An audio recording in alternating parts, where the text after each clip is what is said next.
Good evening and welcome to Live to Be Well. I am your host, Dr. Kim Logan-Nowlin. Listen, let someone know that we're on the air and we're here to talk about Live to Be Well, mind, body, and soul. I pray that you are all well. I'm excited about this broadcast. I'm going to tell you why. We have been working on this broadcast for the last month to bring it to you with amazing special guests. We're going to be talking about impulse control, and that is so important in the time that we are living in that we practice the impact of impulse control. So let's talk about impulse control. Impulse control, the ability to resist immediate urges or temptations, and regulate behavior to make thoughtful, goal oriented decisions. Let me say that one more time. Impulse control, the ability, the effort to resist immediate urges or temptations, and regulate behavior to make thoughtful, goal oriented decisions. Now, let me break that down. That means I'm going to pause before acting. I'm going to step back and I'm going to think about what I'm going to do, and I'm going to think about the consequences. If I make this decision, what will it cost me? Now, there are things that can elevate potential consequences, such as robbing a bank. Now, when I go out to hurt someone, premeditated murder, when I give this thing some thought, how I'm going to calculate hurting someone else. Choose behaviors that align with long term goals. Do I want to spend 35 years in prison? Do I want to spend the rest of my life in prison? And the last thing I hear the judge say to me, the next time you come out of this prison will be in a body bag. Was it worth it? Was it worth my life to make that decision? Long term goals, reacting automatically to immediate desires or emotions. I get angry, someone says something to me, try to joke me or get me angry. And I said, you can come after me if you want to. And I take out a weapon and I kill another 17-year-old student at a track meet. I have to self regulate. Because parents, let me say this, you can teach your children so many aspirations of life, try to acknowledge what is good, but we have to teach them how to regulate impulse control. You don't have to always respond to an individual. You don't have to always give an answer. You don't always, you can walk away. Even if they call you all kinds of names. What, you're afraid? You don't want to go here with me? I knew you were a chump.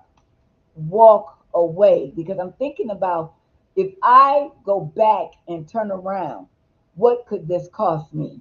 Self regulation, instant gratification. I want what I want when I want it, when I want it, and I don't care how I get it. I'm going to be revengeful. And the Bible says, vengeance is mine, says the Lord. God knows how to deal with our enemies. You need to stand down and step back. You don't have to go into your job arguing with your coworker or your supervisor, your boss. You don't have to go in trying to, regulate things because you feel that you're superior to that person. That person's not going to talk to me that way. It's important that we learn to regulate our impulse control. Manage impulse emotions. Managing your emotions. Make decisions that support personal and social, professional success. How will my decision regulate my personal success, social contact? Because it's like a domino effect. When you go out and you do something because you do not have the right mindset, it impacts your family, it impacts your parents, your siblings, your church, your community. It impacts all of us. Something that happened way over in Texas impacts the city of Detroit. We have youth right now going to prison for the rest of their lives because of decisions that they make, the lack of impulse control. So tonight I want to talk about the ability to control our impulses. And do I have a right to defend myself, even with words? Sticks and stones may break my bones, but names will never hurt me. Do I respond to people who call me names? Do I need to just stand up and say, you're not going to bully me? You're not going to talk to me this way. I'm going to come back and I'm going to fight back. Am I going to fight back with words, or I'm going to fight back with a weapon, my hands? What am I going to do? But do I even take a moment, one moment, that's all it takes, that it can change the direction of my life and put me in a place that I should not be? I should be on my way to college. I should be on my way on the track team. I should be doing something with my life, but I'm in prison for the rest of my life. So let's talk about how this impacts us. And we're not just talking about young people, we're talking about adults in their 30s, 40s, and 50s and beyond, making decisions. If I put my hands on my spouse and the police are brought in, am I going to be arrested for domestic violence?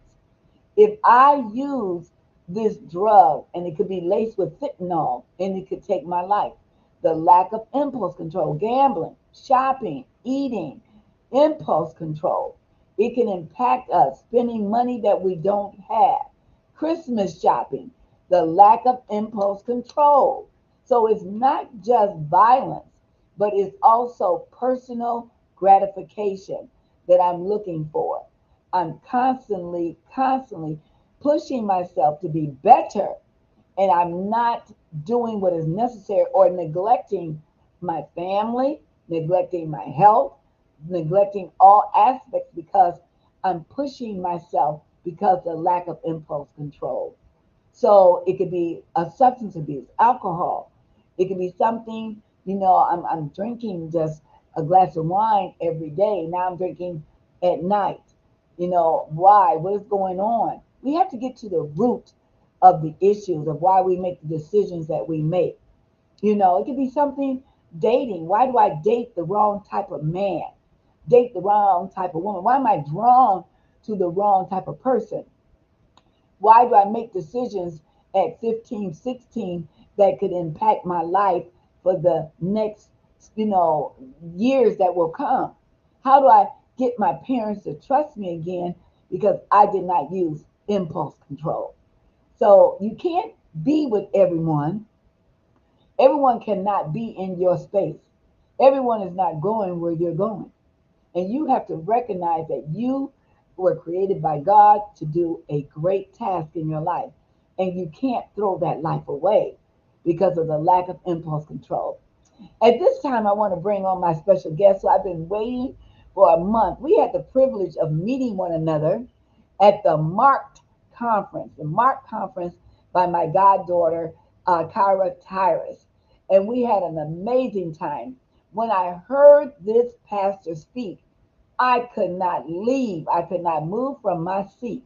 He was impactful. He was motivating. He was inspiring, inspirational. He was logical. He gave us tools to use, and it made sense. He broke it down for us to understand the decisions that we have to make and live by. And I knew at that moment I had to have him on Live to Be Well. And we're going to do even more things together in the near future. At this time, I want to bring on Pastor Michael Evans. He is a senior pastor of Greater Concord Missionary Baptist Church, and he is just phenomenal. He's a limited licensed professional counselor. He is impactful, and I'm telling you, he's going to change your life tonight. Welcome, Pastor Evans. God bless you. Welcome. Thank you so much for having me. It's an honor to be here. I know that we've been working on this for a while, so I'm Yes. just glad to be here.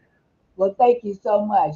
Pastor, let's talk about impulse control. Well, tell us a little bit about your background. How did you come to be a pastor and working in the counseling field? Tell us a little bit about yourself. Yes, so I graduated in 2018 with my master's in clinical counseling, Christian clinical counseling from the Ashland Theological Seminary. Hmm. Uh, I always wanted to be a counselor. Well, not always. Let me take that back. I did not always want to be a counselor, but my journey into the counseling field was I wanted to be the man that I needed when I was going through my own personal crisis in childhood. So I went to class and graduated with my master's. I just recently became the pastor of the Greater Concord Missionary Baptist Church on 4500 East Davison uh, in December. And I'm just grateful that God has called me to such a good people and righteous people to lead, to transform. And we are engaging we believe in achieving wholeness through Christ. And that is our motto. That is the vision that we stand by. And yeah, I currently work. I'm also a clinical therapist at Stonecrest Center, a psychiatric inpatient facility on the east side of Detroit. I've been doing that for about 5 years. Uh, this month, this month. So those are a few of my experiences. I did have a private practice very early on called Divine Mind Clinical Therapy, uh, and what I've learned, the stories that I've heard has been life changing. And I'm just so grateful that all that has culminated to this moment. Amen. Well, let's talk about Carmelo Anthony.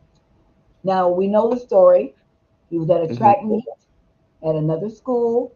He was the track captain, and he got into a confrontation, and he was bullied. Good evening, Kimmy Jean. God bless you. God bless you. And he pulled out a tool. It wasn't a knife. We did find that out. It wasn't a knife, but it was a tool or some type of file or something. And he went after the boy who pushed him, which was Austin Metcalf. And Hmm. so, but he injured him in an organ, which was the heart, and the young man died. 35 years. Do you feel that that was justice rendered to him or injustice? He did take someone's life. Here's a young man who's on his way to college, a 3.8 GPA, captain of the track team, captain of the football team, well loved, well liked, by his peers, never been in trouble in his life, Hmm. living in the suburbs of Texas, Dallas, Texas. Do you feel that justice was served? I don't feel that justice was served. I do believe that, of course, we all experience consequence for our actions. Uh, we're talking about impulse control. I strongly believe that it could have went a different way, and I know that Carmelo Anthony, he knows that it could have went a different way. Uh, there's so many moving parts to this. I know the trial is over, but there's so many moving parts to what happened. The injustice of how the jury was selected.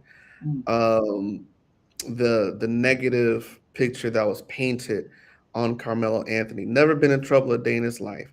Uh, we've seen others get off much lighter, yes. who have taken lives before, but because they had the right money in their pocket and because they had the right lawyer, Mhm, you have people who got off on probation. mhm, Uh, but I say all that to say that, do I feel that justice was served? No, I don't. But do I feel that um, we do suffer the consequences for our actions? This is a this is a result of not having control over our impulse, and not having self-discipline, that when we are approached in conflict, uh, walk away. walk Walk away. away. I know we'll get to that later on, but walk away, make a better decision, think before you act. I'll tell you what my father taught me. Yeah. He told me the same thing that Pops said in Friday. He said, "You have these, son." So Mhm, uh, when it comes to that, I just don't feel that murdering a peer was necessary in that moment, and it goes both ways. I don't feel that justice was served. I feel that because of his lack of record, mhm, uh, that there could have been another way. I do pray that they do have a successful appeal. yes. Um, but when it comes to the consequence of our actions, uh, I feel sorry for Brother Anthony because he seems like a good kid. Mhm, Uh, just was caught up in a situation mhm. where he acted without thinking. What do you think as parents, as a pastor in our community of Detroit? What do you feel that we need to do to really heighten the awareness of teaching our young people the importance of walking away, standing down, take a moment to think about your actions and the consequences that this could be? What can we do? I believe as parents, I have two sons. They're babies, but I have two sons. But speaking from experience, my father always taught me the significance of self-discipline. Okay. He always taught me to, defend myself when necessary, but also taught me that, you may not know your own strength, that anything could happen, that Mm, even, you could just be in a physical altercation. You can push someone the wrong way. They can hit their head, lose their life just like that. mhm, So you have to have self-discipline. And because I was raised in a church house, mhm, I was always taught to be quick to listen and slow to anger, uh, mhm, because when you allow those impulses to take hold of you and you make decisions without thinking, uh, you'll suffer the consequences. So as Mhm. parents, we must teach our children self-discipline, Mhm. the significance of being slow to anger and thinking before we engage in any action, because what we see now in this generation is generally a lack of self-discipline in Mhm. our very own communities. I'm not going to get into that avenue of what we see even in the city of Detroit, but what we see right now is just a lack of discipline, a lack of accountability as well. Yes. Yes. We also live in a generation where a lot of our parents rather be their child's friend than their parent, Mhm. and that also goes a long way when it comes to how we raise our children to be slow to make any action and not act on impulse. And that's on impulse. At this time, Pastor, I want to bring in my co-host, ML6 radio personality from Huntsville, Alabama, by way of Los Angeles, California. ML6, welcome to the broadcast tonight. God bless you.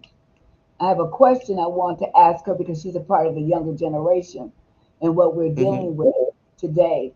I'm just waiting on Brother Rogers to bring her in. All right, until you bring her in, let's go with my next point.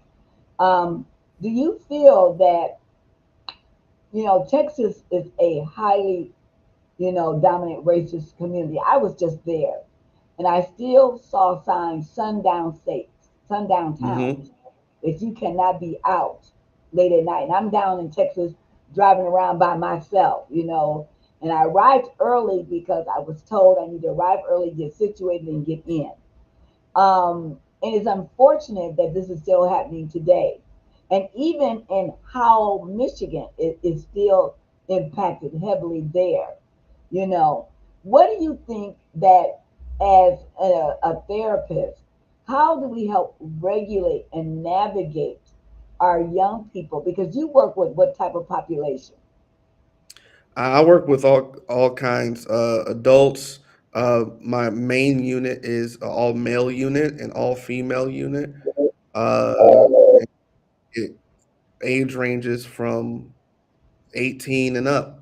I Hmm. have a I have a 70-year-old Wow. patient right now, and I have a 19-year-old patient right now, Wow. all on the same unit. So Mhm. my experience ranges. Okay. Did you go into the prison system? Good evening, ML6. Hi. That's it. Good evening. Pastor Evans, this is ML6, my daughter, and my co host, Michael Logan. We were just talking about impulse control, and I was just asking Pastor Evans the population that he works with from 19 to 70.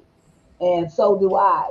You know, Micah, what do you see today in, being in Los Angeles, California, but being a radio personality? And we were just talking about Carmelo Anthony and, was the sentence justified? Was it right?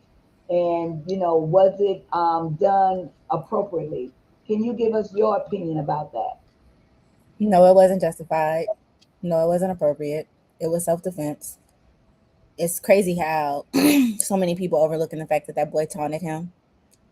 Like when you look at the cam footage when they arrested him, you could tell that that wasn't even in his character. That wasn't anything he wanted to do. Those boys had constantly been messing with him. That young man did constantly messing with him. Did it deserve him losing his life? No. But he was the product, unfortunately, he was a product of his family. Because immediately after the sentence, that man's father showed his racist tail. He showed his racist tail. And you can't tell me that that young man wasn't at home getting fed that to go to school and act the same way. And it's unfortunate. It's unfortunate that he lost his life. It's unfortunate that young man is sitting in jail. He was self-defense. It's wild that black men have to take it. Black men Hmm. have to take it each and every time. Black men have to comply. Black men have to do this. Black men have to do this. Black men have to do this. But if the roles were reversed, that white boy would be at home getting ready for college. Mm. Point blank, period. They wouldn't have even thought twice. He probably wouldn't even went to trial. They would have immediately let that young man off and said it was self-defense because, oh my goodness, it's the scary black boy. Just like the young man in Florida. I don't care if he did take those water bottles. It wasn't worth his life. And they said they let that Asian man off. The boy showed him, I didn't take nothing. I made a mistake. I didn't take nothing. I'm about to be out. They ran after that baby. And they took that baby life. But that was okay. Then this young man turns around and gets 35 years for self-defense. So yeah, I really hope that this new appeals team that this young man had, he got a team. Oh, he got a team. He has a team that he should have had before. Because for me, I cried over that baby. In 35 years. I shed real tears. Because at what point, how many of our young men have been killed and there have been no consequences, no nothing, slaps on the wrist, victories, oh, another black boy is dead, one less bad person in society. What? They out here killing babies and dogs for nothing. They don't care about us, but we got to care about them. Okay. So nothing in me says that young man deserved 35 years. That nothing in me says that man deserved, that young boy deserved a year. Nothing in me. There was another way. There was another way. Yes. Because if he was defending himself against constant bullying, which he was, that don't even require all of that. But they didn't want to look at that. All they saw was a scary black boy who wasn't scary at all. But he was black. He came from a good family. And you know they don't like that. They hate when we do going good. That's exactly why they mad now. Because the Obamas did so good and did it better than them. They couldn't take that. Because black people aren't supposed to be in that position. We were never supposed to get there. And the fact that we did, they gotta humble us. Every chance they get, they feel like they gotta humble us. So that's how I feel. Yes, and I feel your passion. Pastor Evans, comment.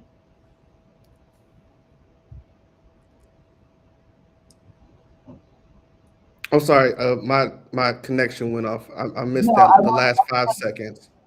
Okay, I wanted you to give a comment to what Micha was saying about that. Give me a rebuttal to that. There is no rebuttal. There is no rebuttal. I agree when it comes to the fact when we look in America's history of how the scales of justice have been tipped when it comes to black men, the black population in general.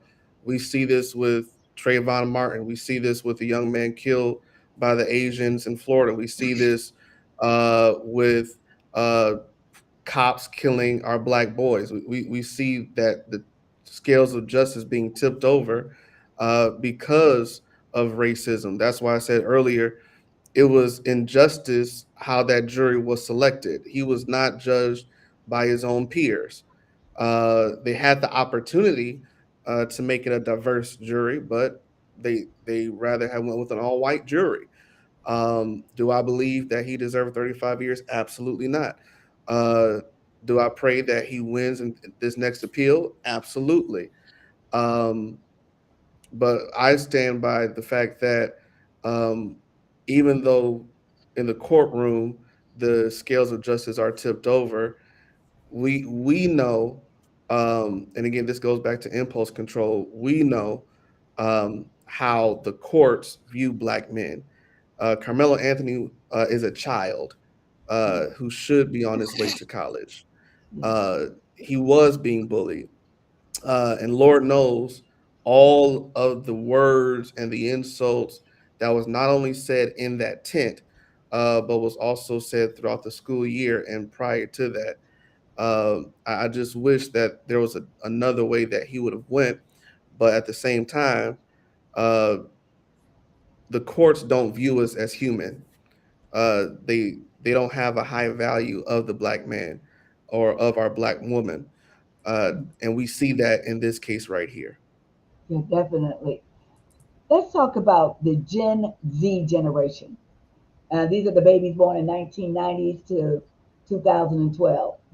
when I was watching the hearing or the sentencing of Sean Gothright, Rashard Murphy, Devon Murphy, and Isaiah Chance, and Alicia Andrews. These are the five individuals that killed the rapper Julio in Tampa, Florida.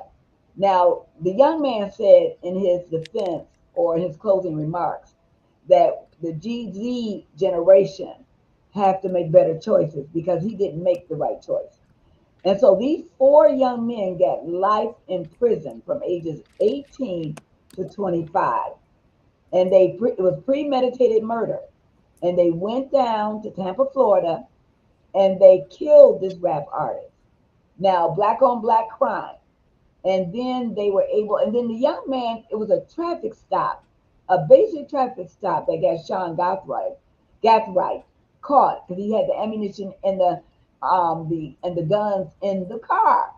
And they checked the car when they stopped him for a traffic violation. So he stated that, I'm spending the rest of my life in prison.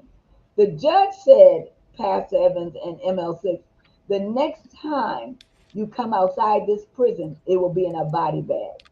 And the warden stated, don't execute them, but we need their equity swept.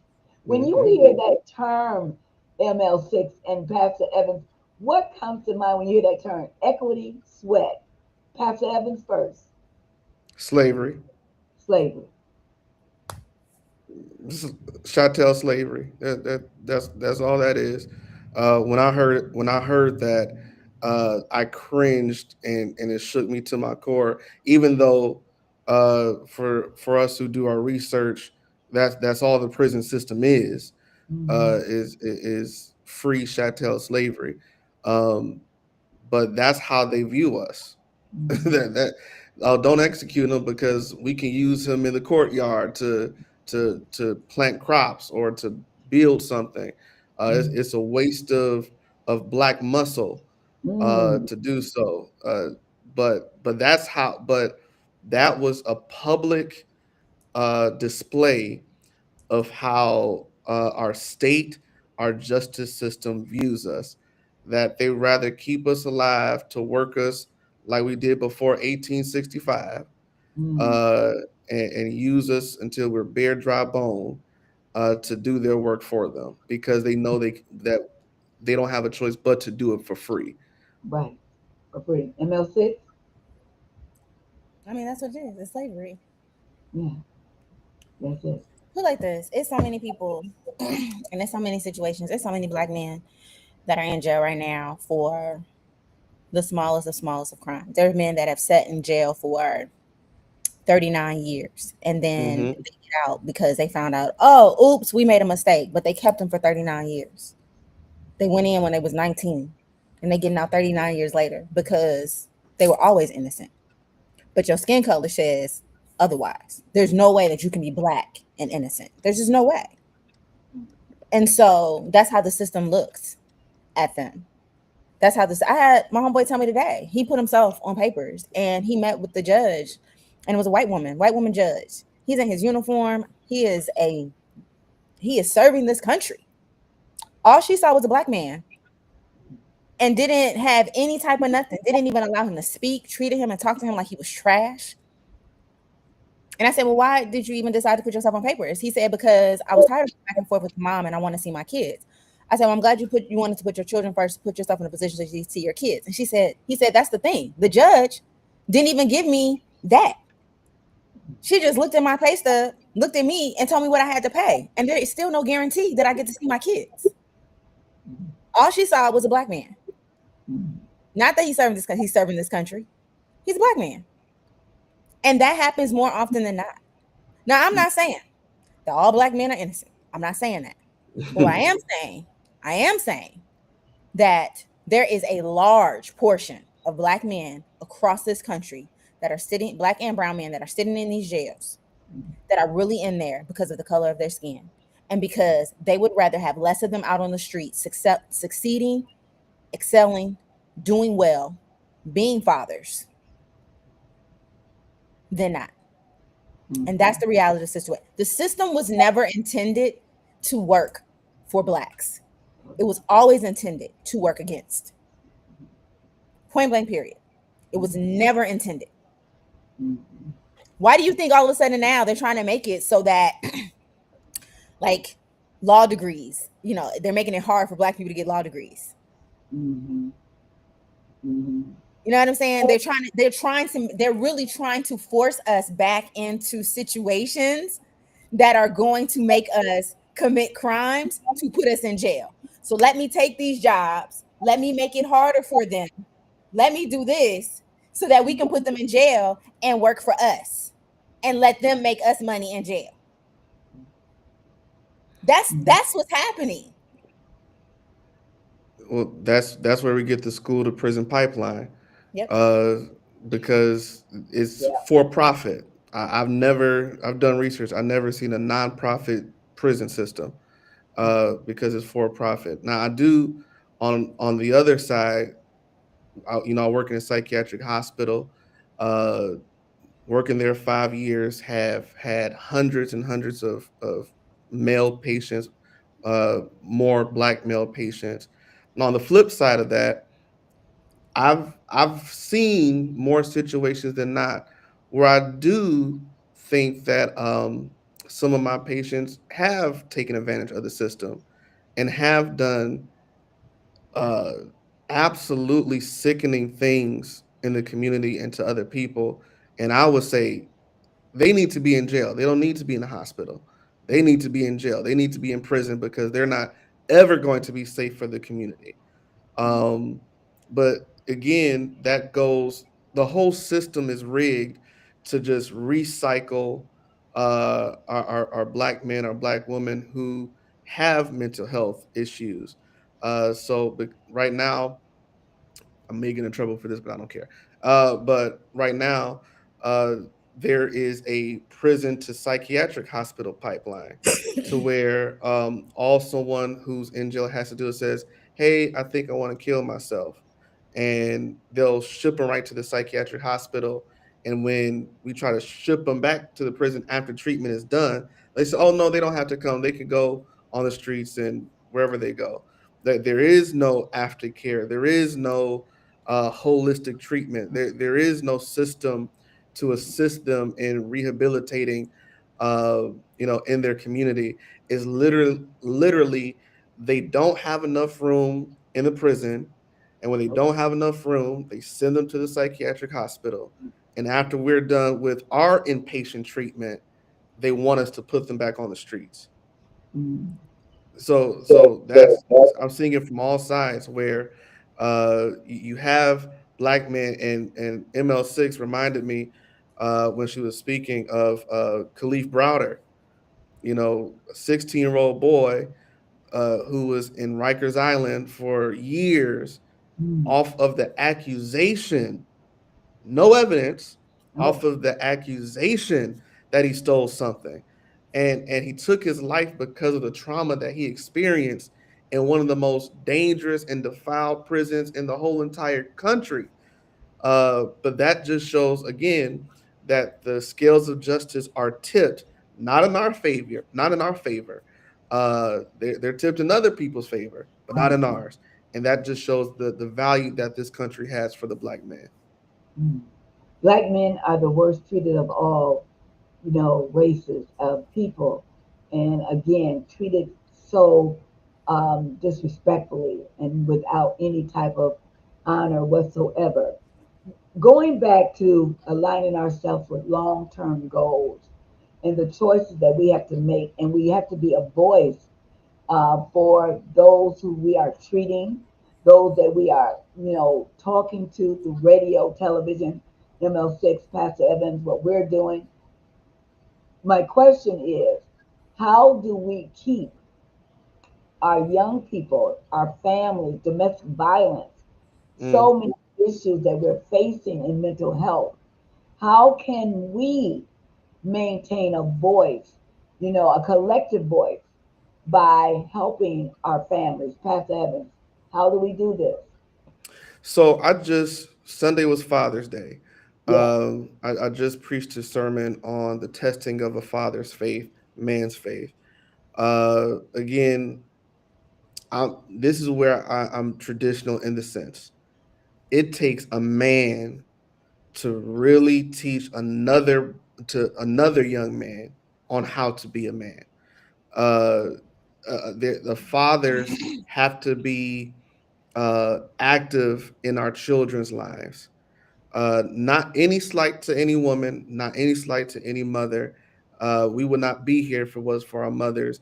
And a lot of our mothers have been burdened of raising their sons on their own. Uh, and I want us to get back to that village mindset Yes. that, the father may not be in the home, but guess what? You got a godfather, you got an uncle who will help you. So when it comes to that collective voice, when it comes to teaching our young men discipline and controlling their impulses, you know, we've gotten in the generation now. We're back in the day, and I'm not that up there where I can say back in the day, but I do remember it was a different time where we're back in the day. No matter what a woman did, you don't put your hands on a woman. Don't do it. You know, no matter what, you walk away. But now our children are being taught, well, if they hit you first, hit them back no matter what. Men, woman, girl, boy, it doesn't matter. But we have to teach our children self discipline. Put the iPad and the tablet down and get actively engaged in your children upbringing. Don't let the TV raise your children Right. because the TV or these TV shows aren't teaching our sons self discipline. Teach them emotional regulation Yes. because I've always, well, not always, but in my clinical therapy, I've been in cases where a man would murder a black sister just because she said no. I've Mm. been in clinical situations where I had to counsel a man who has a CPS case open because their child did not do what they wanted them to do right away. We have to teach our children, and it first starts in the home. That's We it. have to teach our children self discipline, Yes. making the right choice, emotional regulation, and how to make the right choices, even in pressure situations, and to think about the possible consequences when you do not control the choices that you make, when you do act on impulse, or when you do lose control and you fall into that deep pit of anger and rage. When you fall into rage, you can black out. And You when you can black black out. out, you don't know what you about to do. Right. Or you can't control yourself. I've seen that in Oh, yeah. person. But in order to control that and to regulate that, there has to be a core lesson on self-discipline. And that goes, if you're a Christian, that goes with biblical study, that goes with biblical teaching. But you can teach your children a whole different area of organic way of disciplining self and making the right choices at the right and the wrong times. That's it. That's it. ML6. So I remember I had a situation after college, and I called my dad, and he was like, he listened to me, and it was with the guy that I was dating at the time, and I uh I got a little gully. You know what I'm saying? I was mad and I got gully. And my dad told me something that stuck with me, and it has stuck with me since he told me. He was like, "Listen, you put your hands on a man. You want to be big and bad enough to put your hands on a man. You want to be big and bad enough to get hit by one." He was like, "If that's not what you want, then keep your hands to yourself." He said, "Now if that young man come after you first, then I'm getting on that plane and I'm coming to handle it. But you, yeah, I know your temper. I know how you can get when you get real mad. Keep your hands to yourself." He said, "If anybody puts you in a situation that you're dating or that you're with that gets you to the point where you feel like you got to put your hands on them, you don't need to be with that person." And when I tell you, to this day, that has stuck with me. Mm-hmm. I remember I got in a situation with my sister. I'm not a fighter, I'm a lover. I really am. But you want to talk about them blackouts? And that's when I called my mom and I told my mom, it's not safe for us to continue to live together. Not for me. I knew I was gonna be okay.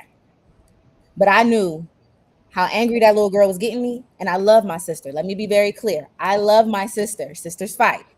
But it was just at that point where just not working. And we were going there with each other. My mom wasn't there. It was nobody there. And I said, let me, if her friend had not have been there to save her, it would have been another way. And you just got to know yourself.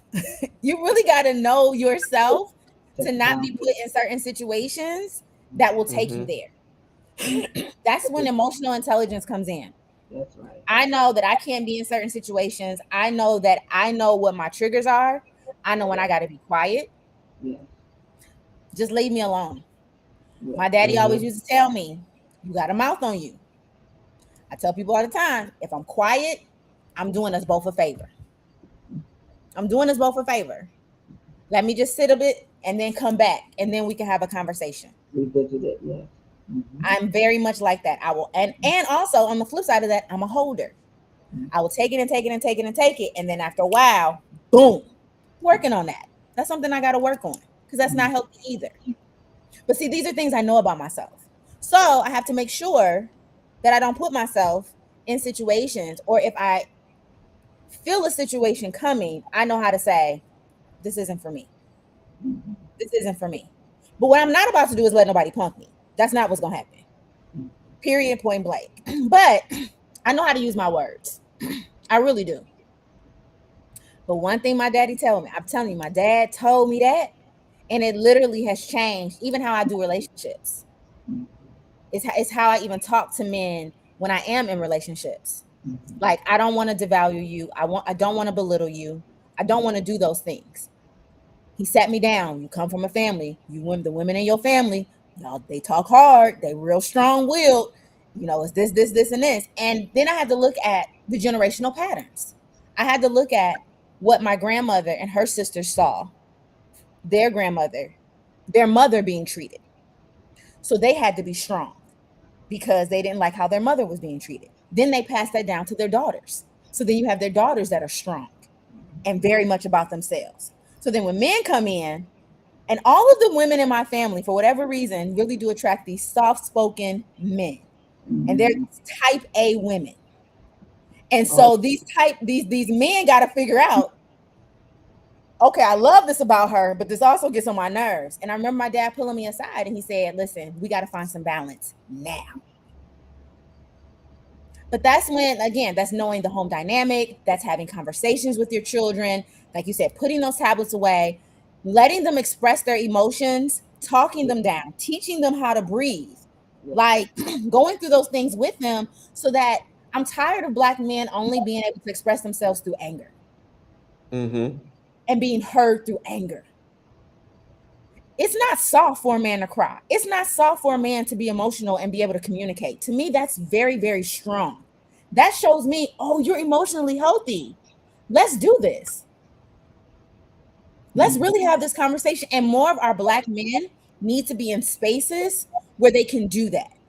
So often they're told, oh, don't be a punk.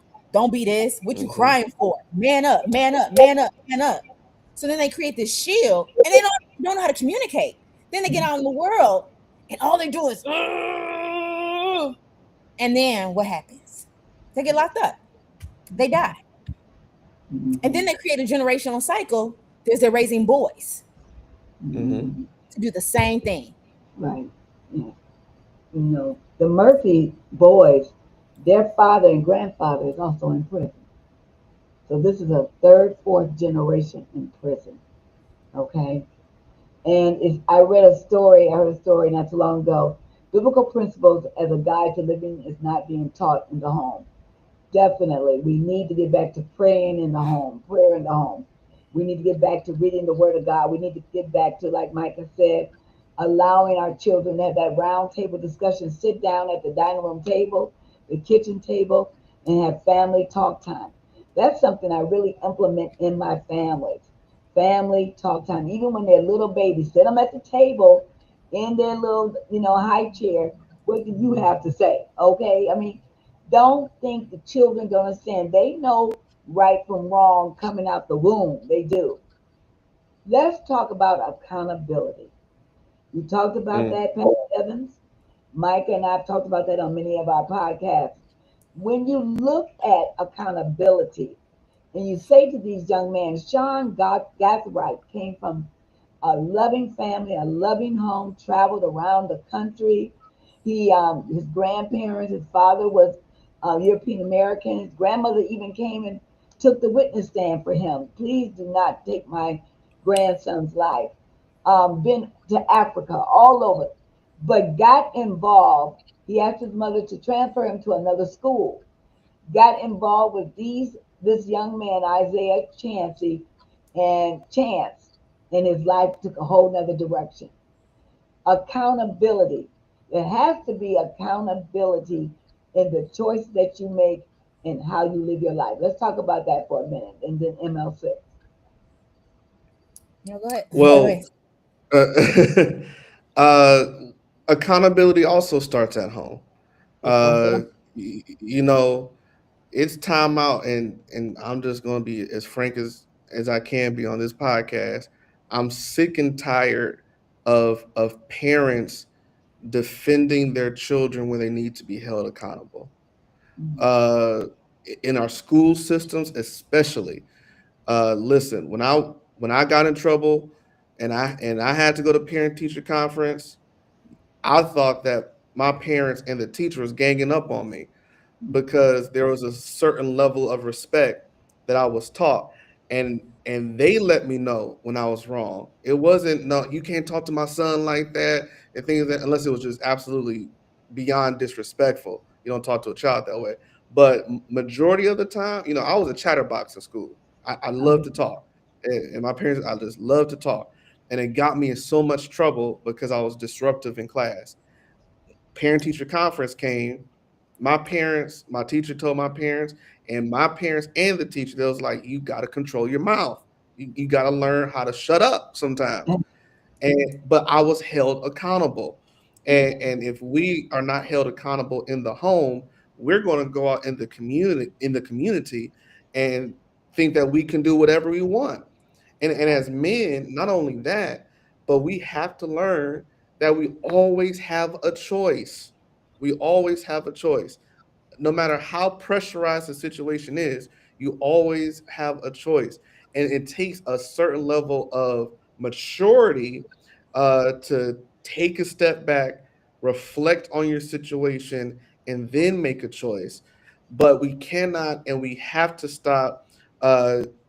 And this can be in a gray area, especially in the world of therapy, of stop blaming our past for why we do what we do, because we hmm always have a choice. That's a gray area in therapy, because on one side, some of us are the fruit of our past, and if you were raised to believe that stealing wasn't wrong, then guess what? You're going to grow up believing that stealing isn't wrong.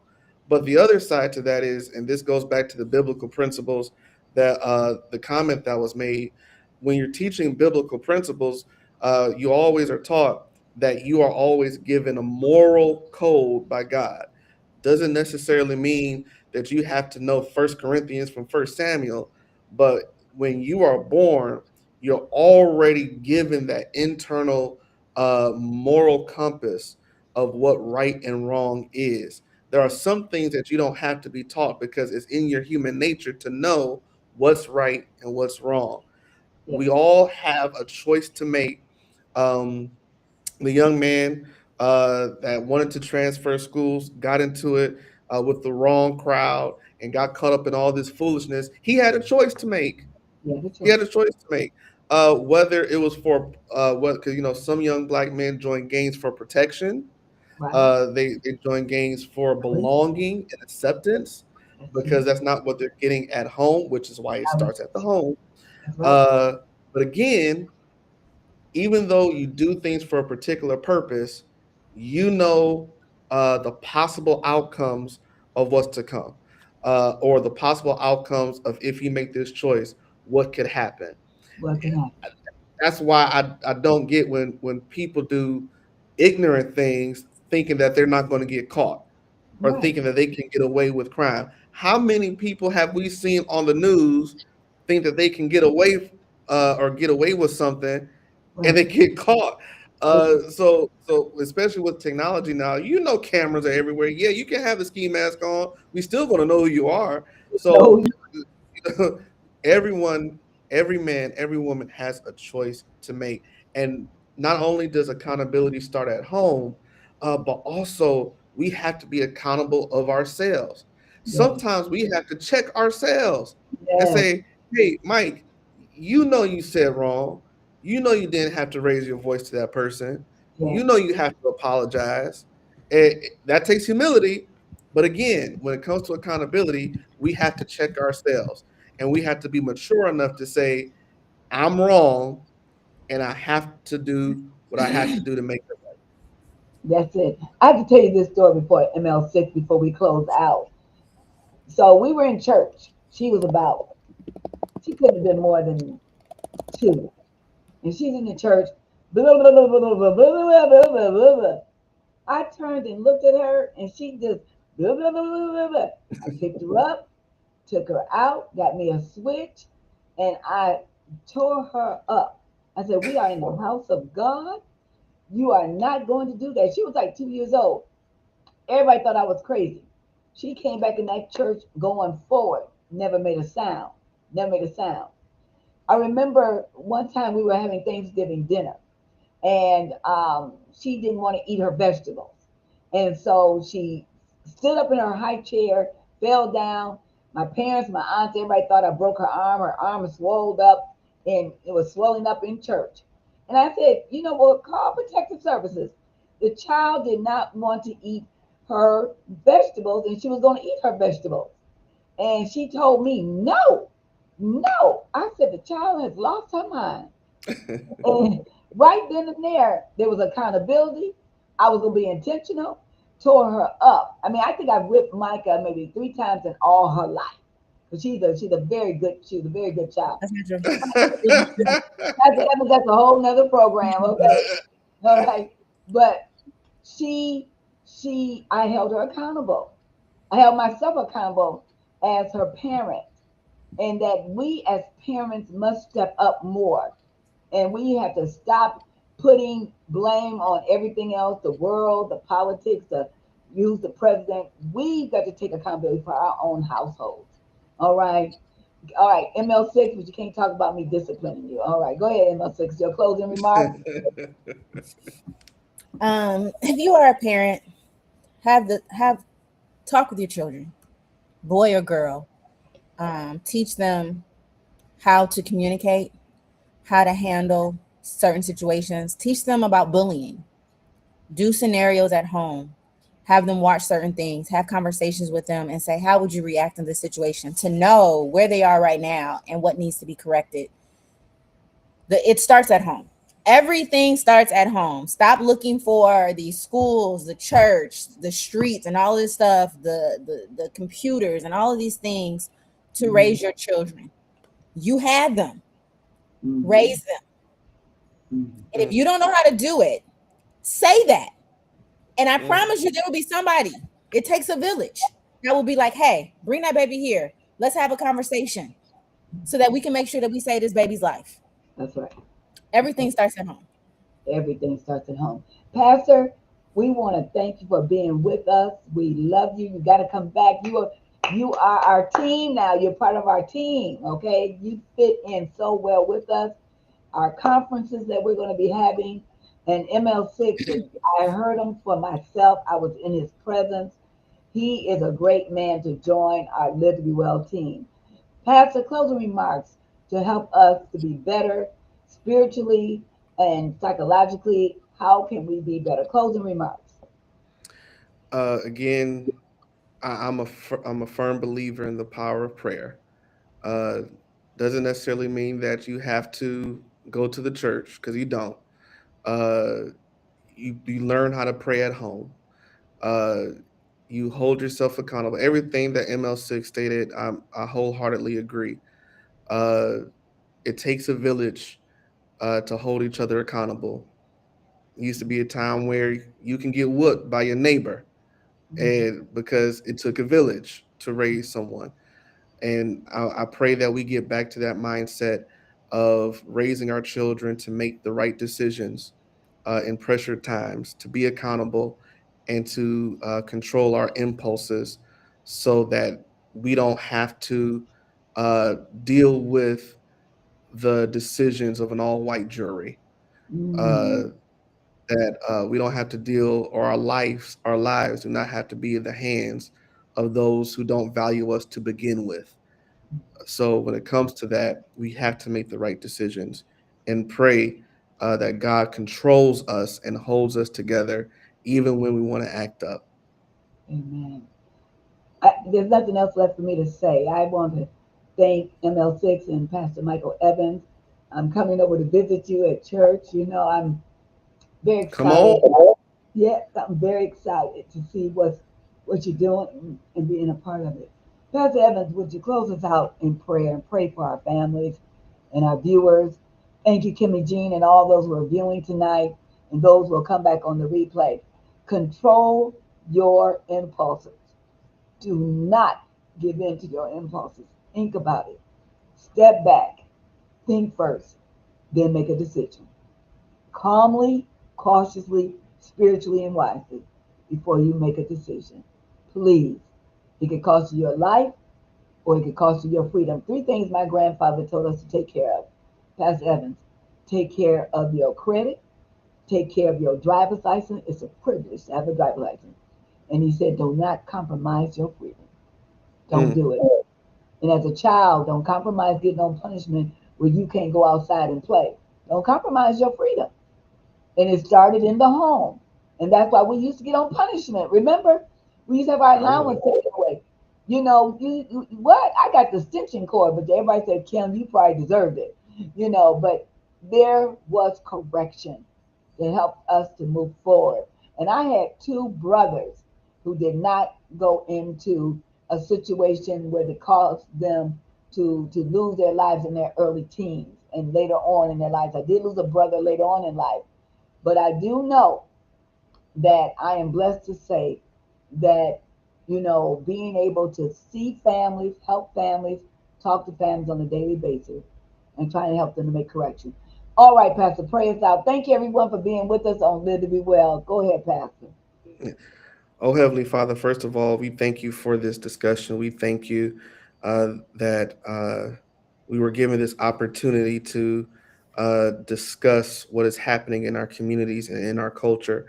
Lord, I pray over every parent, over every child, Lord. Please cover them and anoint them from the crown of their head to the sole of to the sole of their feet. Lord, remind us that it is wise to be quick to listen and to be slow to anger. Lord, give us the wisdom to make the right choices.